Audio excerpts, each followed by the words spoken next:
आज आसतु गोटे नुआ रेसिपी आपन को मुझे देखी पाइनाएप्पल रे टमाटो खटा। चलतु वीडियो स्टार्ट करवा। प्रथम किसी टमाटो को नहीं जाए ताको पानी देकी भलसे धोईदेवे। टमाटो को छोट छोट कर साइज कर काटिदेवे।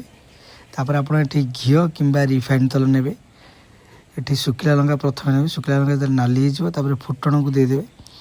फुटण घाटी सारापर ये अदा कंचा लंका पेस्ट मुझे अल्प देवे कषिए से नाली पड़ीଯିव। तापर देदेवे टमाटो को टमाटो टी ऊपर तल करदे।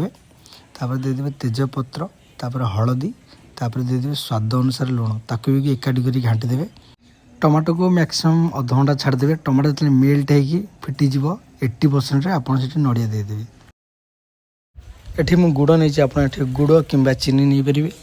तापर खजर को अध घंटा पूर्व बतुरी देदेवे ताकू देदेवे। तापर कस्तूरी मेथी किसी देदेवे थब 15 मिनट। तापर देदेवे पाइनएप्पल को तापर ताकू एकाठी कर घाटी देवे 10 मिनट एमती कषिदेवे। तापर देदेवे आंब कषिया अदा छेचिक देवे। यहाँ फ्लेवर यहाँ केबे भी भूलें। फाइनाल आप कंप्लीट होगा पाइनएप्पल खट्टा। ये सब मसला को आपण मैंने प्रथम उषुमे देवे कड़े। तापर ग्राइंडिंग कर देते लंका पाउडर डालचीनी पाउडर मेथी चूना जीरा पाउडर। तापर आमर कंप्लीट होगा पाइनएप्पल खट्टा। रोची नेक्स्ट वीडियो देखा। जय जगन्नाथ।